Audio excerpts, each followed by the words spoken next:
So, folks, the question's been asked today on the back of a comment by one of the BBC bigwigs over the last 48 hours or so.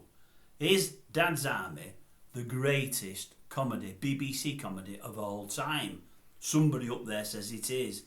And you've got to say, it was brilliant, you know, I mean, some don't like it, but most of us do. Crackerjack show, really.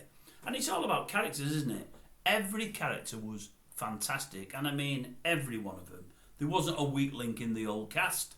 Brilliant show. But for me, and it's answers on a postcard from you folks, I want to know in the comments, what's yours? I mean, you know what I like and the things I watch from the series we did on the 70s and shows growing up. We did it just after Christmas time, I think it was now, maybe a little bit later. Good series, well received, many people watched it. We enjoyed that. It was a 4 or 5 parter if memory serves. It's in the archives if anyone wants to find it. But for me, I've loved loads of comedies from the times of Hancock and Step to One Son all the way through. But are we ever going to beat Fools and Horses? I don't know how we can.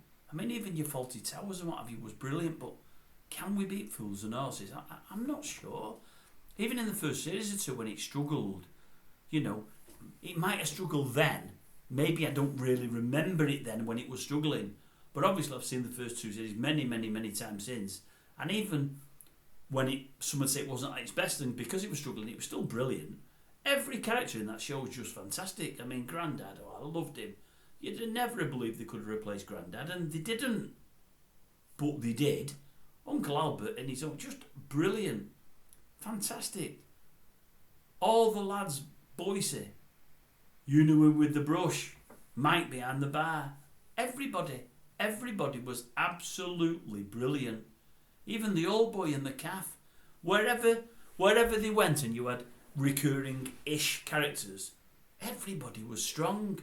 You know, Mickey Pears and what have you. Just absolutely brilliant. It's just a brilliant show. I mean, my lad, it's unbelievable. Whenever you go into a room in an afternoon and the TV's on, he watches The Office more than most things, but nowhere near as much as he does Fools and Horses. He must know every word from every single episode and special. Honestly, it's unbelievable. And I think, I mean, I love it. I can watch it again and again. But he can watch it again and again and again and again and again. Status Quo did a song about him. Honestly, unbelievable. He just never stops watching it. He absolutely laps it up. But I do get it because it's funny. And in these times, we need a laugh, don't we? We need a laugh, and it certainly gives you that. It was a crackerjack of a show, it was. And it stands up even today, I don't care what anybody says. It stands up today, it's probably 30, 40 years old. Hard to believe in it, really. Go on, what's your favourite comedy? Is it that? Is it Dad's Army? Is it another? Let me know. I'm going to like probably most anything anybody puts down, I would imagine. Don't put Terry and June down. But I don't know anyone can convince me that anything's better than Fools and Horses. I really don't. I didn't mind Terry and June. It was of its time. It was all right, really. Gentle comedy. Didn't mind it at all. Now you probably won't find it that funny, but them days it was all right. Terry and June, I like old June Whitfield.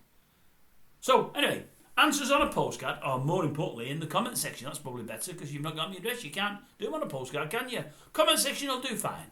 Okay.